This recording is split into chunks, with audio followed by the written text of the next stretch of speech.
top two U.S. officials in Iraq, General David Petraeus and Ambassador Ryan Crocker, testified on Tuesday about the progress of the war. They spoke about the success of the surge, the current factional fighting, and the influence of Iran in the region. For a better understanding, we spoke to senior news analyst Aijaz Ahmad. Just before the testimony, there was a lot of build-up in the media that the testimony of Petraeus and Crocker is going to set up the scene for war drums to start beating against Iran, for preparations to take place for military action against Iran. I would say that it was basically a media hype. There is in fact no content to it because the United States is in no position to attack Iran at this point. It is too bogged down in Iraq itself, the military is exhausted, and there is absolutely no support for any such action anywhere in the world, whether in Europe or elsewhere. The testimony itself, in fact, did not play up the role of Iran, although under interrogation and under pressure, they said harsher things about Iran. In the actual text of the testimony, they did not offer anything that would lead to serious escalation of hostilities. The idea that Iran has a connection with Al-Qaeda is simply fantastic.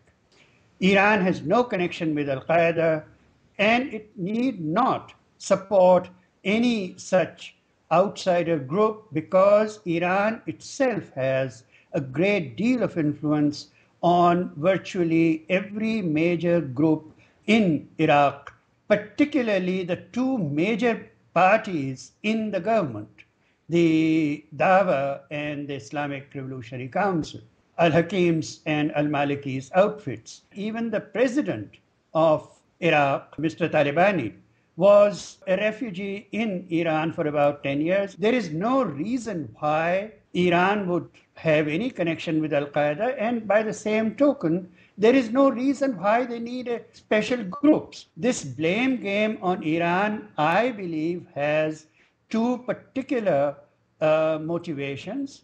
One is that Israel would like very much for the United States to go and make war on Iran, or at least carry out a serious military action against Iran. So it is the pro-Israeli lobby in the US Congress which is pressing for that kind of blame on Iran. Secondly, the problem even for Petraeus, who did talk about special groups, is that until 2 weeks before the testimony, everyone was saying the surge is working, the surge is working, the surge is working. And then just a week or 10 days before, suddenly the fighting escalates in Basra and Baghdad to a very high level, with very high level of casualties. If they can blame Iran, then they can say, well, our surge was working, but now there is this external intervention going on. And because there is this external intervention going on, we cannot afford to withdraw any more troops, which again then greatly strengthens the position of McCain. That is what McCain is saying. I'm not going to withdraw any troops. We have made some gains, but in order to stabilize those gains, we have to keep up the troop strength. So why is this escalation taking place? My sense is that this was going to be their showpiece just before the testimony. If they could show that al-Maliki's own militias, which are parading around as Iraq's national army, can inflict serious defeat on the Mahdi army with full support of the US Air Force, then they could come to Washington and say, see, the surge has worked. As we start withdrawing the troops, the Iraqi army is standing up, and so on. So this was going to be the model for the near future here.